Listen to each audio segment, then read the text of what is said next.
Olá pessoal, aqui Marcelo Rocha falando hoje de um assunto um pouco chato, um assunto que nem todo mundo gosta de tratar, mas que é sempre dúvida, o pessoal sempre pediu. Eu vou tentar hoje esclarecer algumas dúvidas em relação aos contratos em odontologia em geral, mas especialmente em ortodontia. Para a gente entender por que é preciso tomar cuidado com esses contratos e os cuidados que nós temos que tomar exatamente, a gente tem que primeiro abordar alguns assuntos. Primeira questão que nos chama a atenção hoje é o problema do nível de informação nem sempre correta que o paciente chega no consultório. Os pacientes estão mais exigentes em linhas gerais.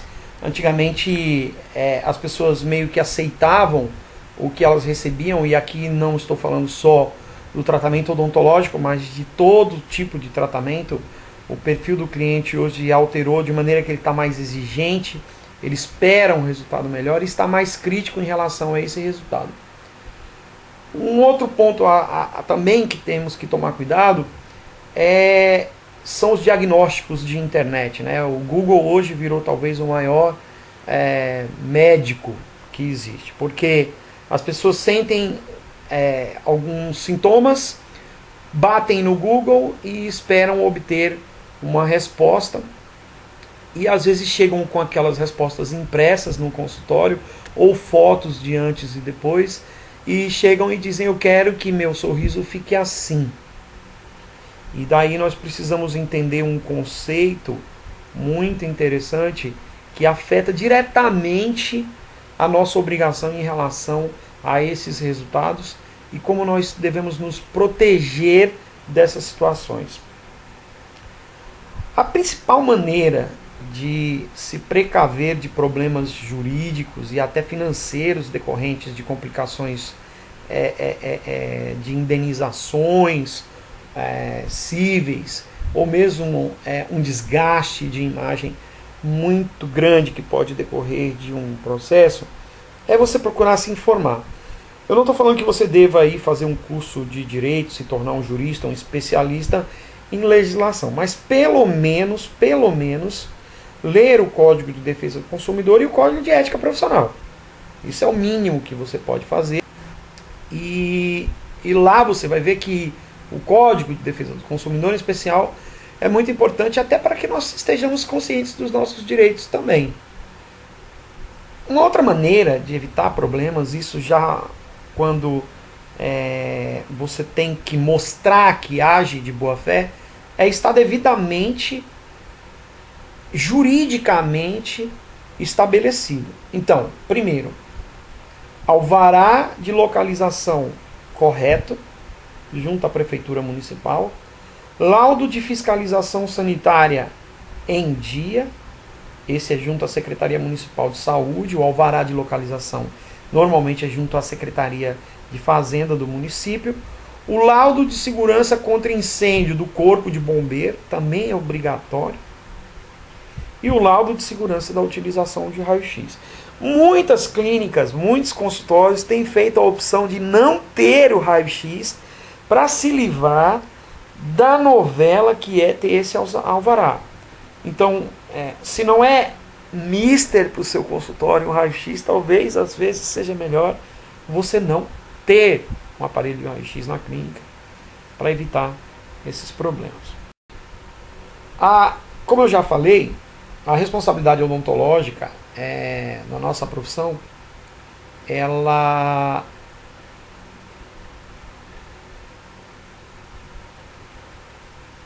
tem vários aspectos, tá?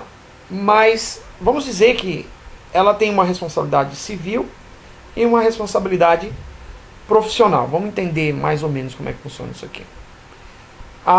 Depois que saiu o Código de Defesa do Consumidor, as relações de consumo, seja de mercadoria ou de serviço, passaram a ter um conjunto de regras que visavam proteger o consumidor, dar a ele poderes de questionar a qualidade do serviço e dos produtos que ele vinha consumindo. Nós vamos discutir isso um pouquinho mais na frente. O novo Código Civil também é importante que a gente entenda as complicações, porque ele deixou bem claro que existe uma responsabilidade, uma relação de contrato entre o prestador de serviço de saúde e o consumidor. Até então, essa relação não era exatamente descrita no Código Civil, mas a partir do novo Código Civil ficou caracterizado, tipificada a relação de contrato. Aqui não tem nenhum marcador, teve um pequeno erro aqui na apresentação. Responsabilidade civil, vamos entender. Responsabilidade civil é aquela responsabilidade que o indivíduo, o cidadão, tem diante de outro. Aqui, falando no que vale mesmo. É o quanto isso vai te custar em termos financeiros e, dependendo do caso, até em termos de liberdade. Alguns problemas chegam a ser previstos até como é prevista até a prisão, não é? Claro que isso não acontece com frequência.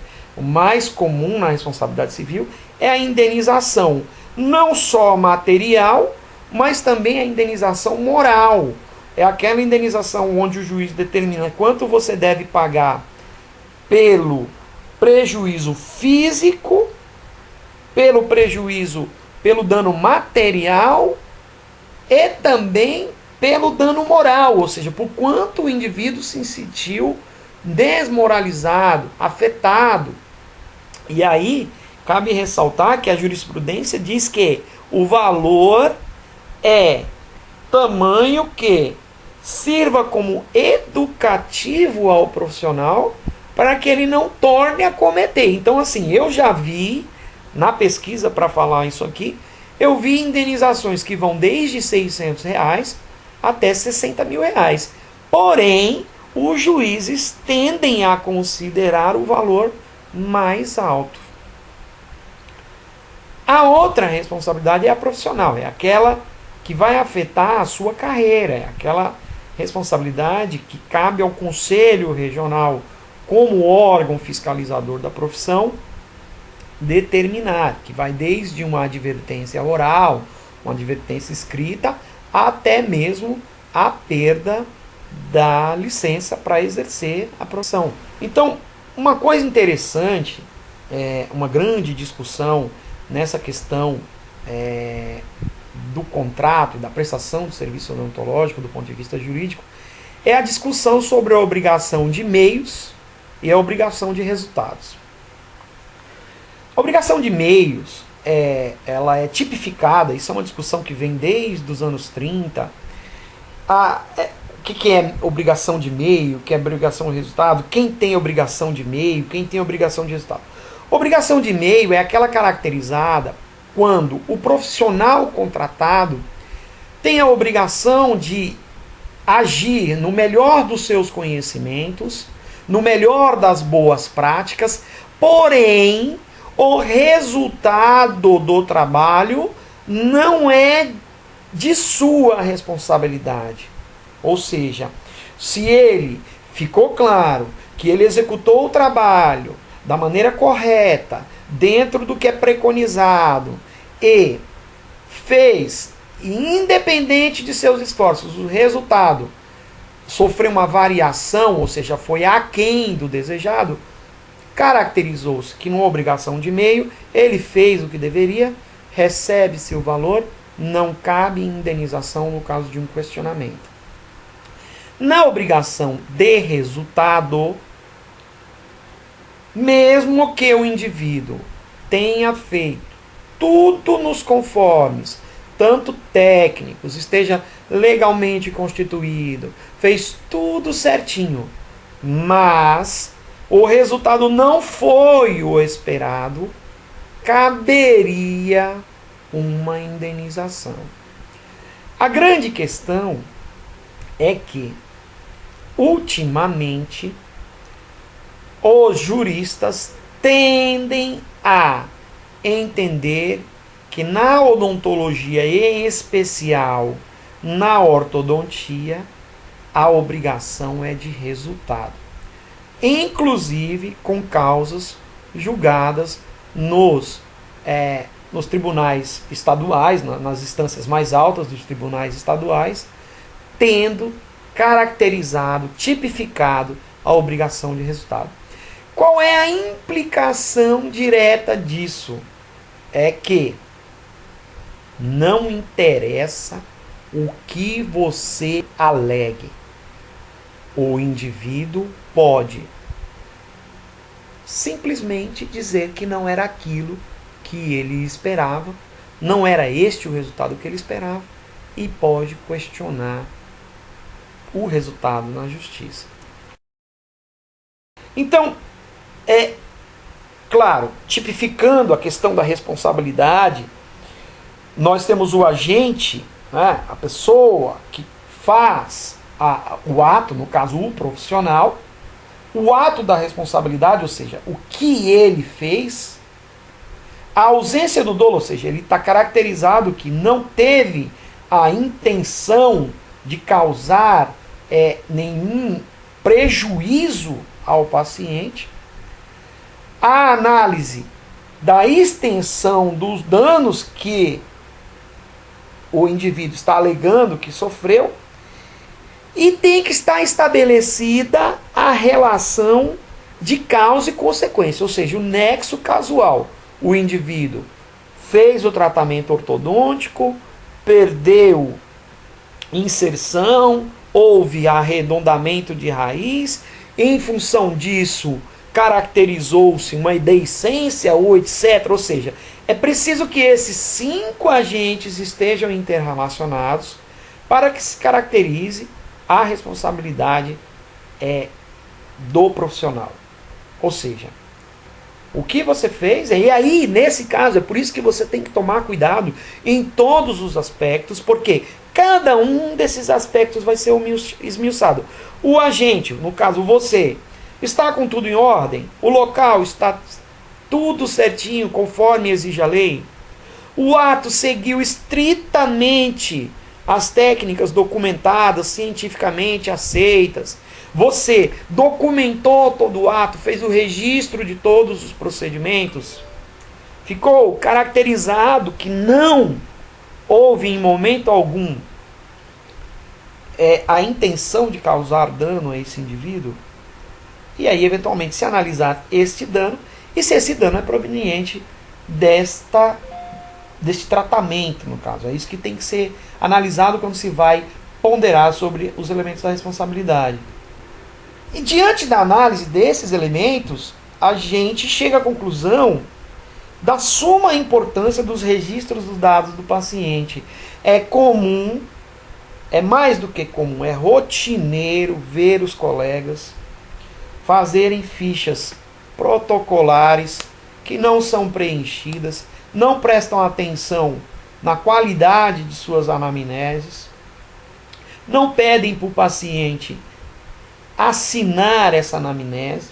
Então, meu conselho, sua ficha de anamnese deve ser personalizada. O paciente tem que preencher e assinalar as alternativas do próprio punho. Tem que se deixado claro que ele leu e entendeu. De preferência, peça para que a sua secretária deixe isso bem claro e, se for o caso, leia para ele a anamnese. Se houver algum item que ele não entende, deixa claro que ele pode perguntar. Você vai lá e esclarece para o paciente. Outro detalhe que comumente é esquecido é a questão do receituário. Receituário, quando feito, quando prescrito, deve ter cópia anexada e devidamente assinada pelo paciente, anexada ao prontuário. As radiografias, sempre surge a questão, né? De quem é a radiografia? A radiografia pertence ao paciente?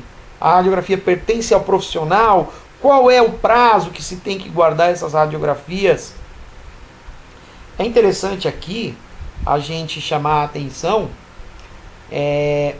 que todos os exames que o paciente faz pertencem a ele. Né? Contudo,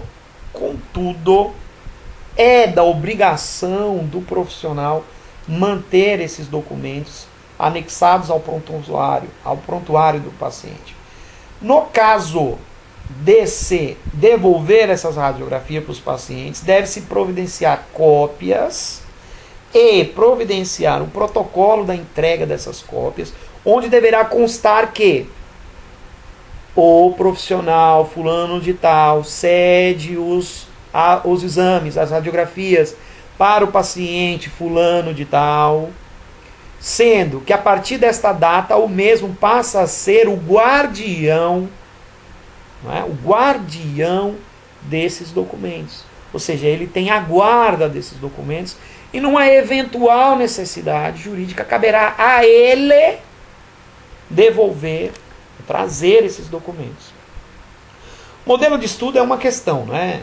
Quanto tempo tem que ser guardado, se deve ser guardado, eu posso digitalizar, não posso digitalizar. Pela lei não pode,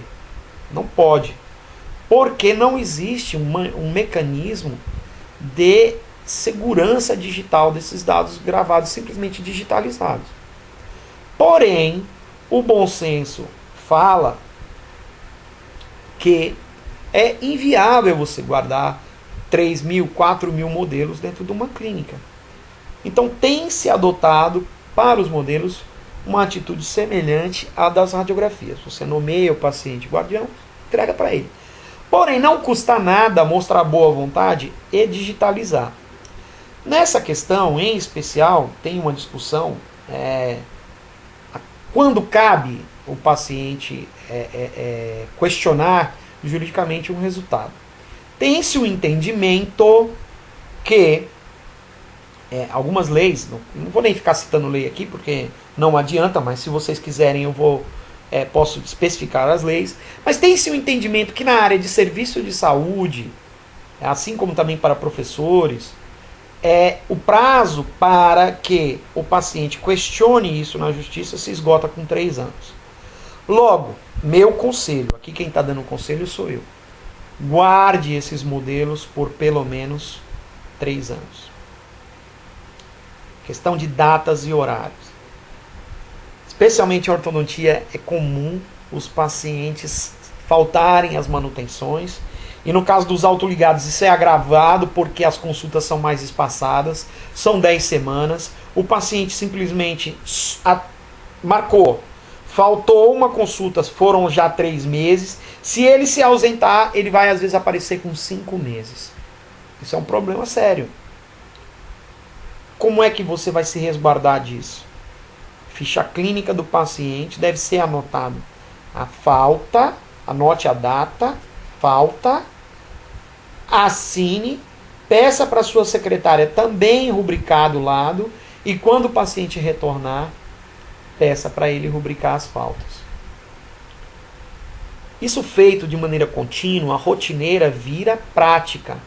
É difícil, sim, é difícil. Dá trabalho. Mas dá muito mais trabalho perder dia de serviço, ir até um juizado de pequenas causas, gastar lá dias, às vezes meses nesse processo, um processo sofrido. Então, esguarde-se. Marcelo, isso dá trabalho demais. Sim, dá trabalho. Infelizmente, dá trabalho. Datas e horários devem ser completamente marcadas na ficha clínica. Questão do aviso, né, do paciente que está abandonando o tratamento. O paciente ausentou-se durante uma consulta. Meu procedimento liga. Olá, tudo bem? O que aconteceu? Não conseguiu contato, carta com aviso de recebimento, é o famoso AR. Carta de AR. Primeira carta. Senhor paciente, tal, parará. Comunicamos que a ausência prolongada causa prejuízo ao seu tratamento, etc, etc, etc. E mandou com AR. Carta retornou com AR. Você coloca lá. Passaram 30 dias, esse paciente não retornou, carta de abandono, conforme o que estiver determinado no seu contrato. No caso do sistema autoligado, onde as consultas são a cada 10 semanas, eu aconselharia que mudasse essa segunda carta para um período de 10 semanas. Se viu o e-mail, guarde essa cópia desse e-mail, imprima se possível, não é? Mas é bom guardar e-mail digital. Para que é tudo isso? Isso, na maioria das vezes, serve para mostrar que não houve dolo, para mostrar que você está bem intencionado. Quando a gente falou agora há pouco dos componentes da responsabilidade, tudo isso vai caracterizando, ou seja, você se documentou, você se resguardou, a técnica é correta, isso vai mostrando que existe vontade. Falando um pouquinho rápido agora de Código de Defesa do Consumidor e as implicações diretas para a clínica, para o consultório. Primeira, a responsabilidade pela vida, saúde e segurança do paciente na dependência do consultório. Se você não sabia, de hoje em diante saiba. No momento que o paciente coloca os pés dentro da sua clínica, do seu consultório, você é completamente responsável pela vida, saúde e segurança do cliente. Ou seja, se ele for assaltado, se ele passa mal, se por ventura ele sofreu uma queimadura ou um escorregão, tudo é da sua responsabilidade. É também a obrigação do profissional a comunicação das alternativas de produtos e serviços. Você apresentou lá o tratamento, você tem que ter uma maneira de provar que foi mostrado a ele, foram mostradas todas as opções viáveis para o caso dele. Mais baratas, mais caras, mais complicadas, menos complicadas, e assim vai. Agora, outro fator interessantíssimo, esse aqui eu também não sabia, a educação. Aqui está escrito educação, está errado. É educação e comunicação de cuidados para a manutenção dos trabalhos realizados. Ou seja, é da sua obrigação proporcionar ao paciente a educação, ou seja, folhetos, vídeos, uma explicação sobre como higienizar, como cuidar. E aqui eu destaco a importância de você dar isso por escrito para o paciente. Hoje, quando eu começo o tratamento, eu dou uma pequena apostila que eu elaborei, onde eu explico todos os cuidados que o paciente tem que ter, e aí você pede para a mãe, né, assinar que recebeu, ou a próprio paciente, se ele for maior. Isso tem que ser feito. Cuidado com propagandas e cláusulas que possam ser consideradas abusivas. Por exemplo, você tem lá um anúncio, agora que estava na moda, né, do autoligado, mais rápido, tá? Uma foto de um clareamento, um dente escuro, um super claro. É preciso tomar cuidado com as informações que não são explícitas, mas que estão implícitas nos anúncios, porque se isso não estiver evidentemente claro para o paciente, é previsto no Código de Defesa do Consumidor que ele possa questionar. Cuidado com taxa de cobrança de boletos, que é ilegal, não pode ser cobrado do paciente a taxa do boleto. Diferenças de diagnóstico. Por exemplo, você prometeu que o tratamento ia ser feito num prazo de 3 anos, o paciente teve um complicador, isso aumentou, você acha que deve aumentar o seu ganho, isso tem que estar previsto no contrato. Outro detalhe do Código de Defesa do Consumidor: a reparação do dano, quando ele existir, deve ser imediata. Ou seja, se eventualmente aconteceu, tente reparar isso, ofereça para o paciente uma maneira mais amigável possível. O que isso quer dizer? Você tem que ser amigável com o seu paciente, né? Não se esqueça também que pelo Código de Defesa do Consumidor, a inversão do ônus da prova, ou seja, cabe a você provar que não fez nada errado. Não é ele que tem que provar que você é errado, é você que tem que provar que não fez.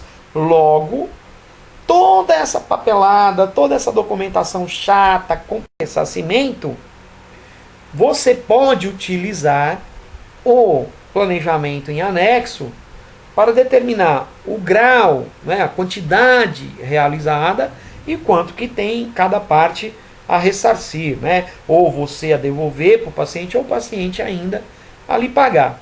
Um item que esse sim eu quero que vocês coloquem exatamente é o item das garantias. Na ciência, você vai explicitar, óbvio, as suas obrigações. Então, obrigação, prestar assistência, fazer a recolagem, fazer a colagem do aparelho, oferecer o atendimento nos horários comerciais. É bom você deixar explícito no contrato quais são os horários de funcionamento, que não há atendimento de urgência, noturno, isso é bom você colocar.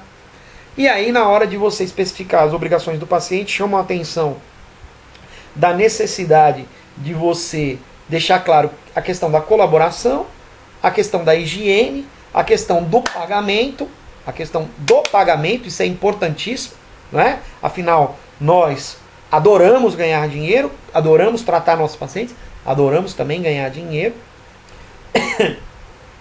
Perdão, a questão do foro, né? O que é do foro?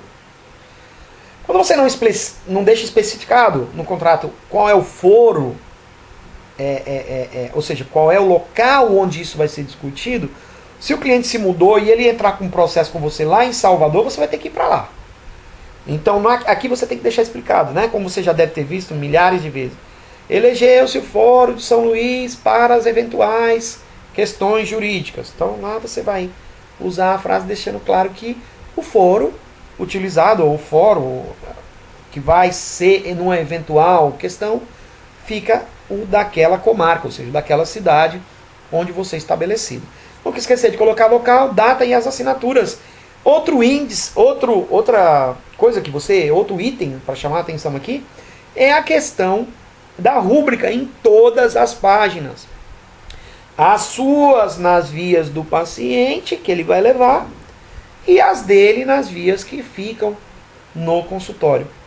Fez o contrato, guardou, coloca na pasta do paciente, coloca dentro do prontuário do paciente, guarda, se resguarda, guarde todas as documentações, guarde tudo que o paciente tiver, tudo que for feito, não esqueça de anotar, anote sempre, isso vai ajudar a evitar problemas, né?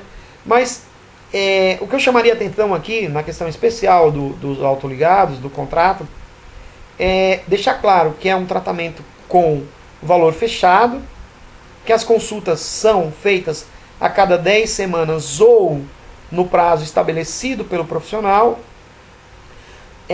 usar a ficha de objetividade para eleger os marcos e usar esses marcos dentro do contrato para estabelecer valores a serem devolvidos ou a serem recebidos pelo paciente.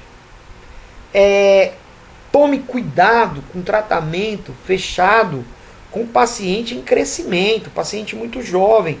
Existem fatores de crescimento aí que podem alterar seu planejamento e que podem terminar por aumentar muito o seu custo, o tempo de tratamento, e aí tornar inviável aquele planejamento que você fez com um valor fechado, né? Então eu já tive problemas com isso. Então eu aconselho que você, nos casos de paciente em crescimento, aqueles que ainda estão crescendo, que o seu contrato tenha lá nas suas cláusulas uma questão que diga que no caso do paciente em crescimento serão adicionados valores decorrentes dessas variáveis. Em paciente em crescimento, eu dou até a dica, cuidado com o valor fechado nesses pacientes, ok? Então eu espero que isso seja útil. Eu vou anexar um texto muito bom junto dessa pequena palestra. E lá está tudo esmiuçado, desde o aspecto constitucional, é o texto que eu usei de referência para fazer essas explicações. Quem tiver a paciência de ler, ótimo. As perguntas, as questões que aparecerem, vou ter o maior prazer em responder aí na comunidade, tá ok? Grande abraço a todos. Quero agradecer o pessoal aí dessa última turma que mandaram os e-mails, agradecendo pelos vídeos, pelo material. Obrigado mesmo pelas palavras gentis, mas nós estamos aqui para isso, né? Espero que seja útil. Desculpe pelos errinhos, mas é que eu fiz rapidinho quando eu saí do consultório. E isso aí é falando de colega para colega. Eu tenho certeza que não vai atrapalhar o entendimento, tá ok? Obrigado, forte abraço, até mais.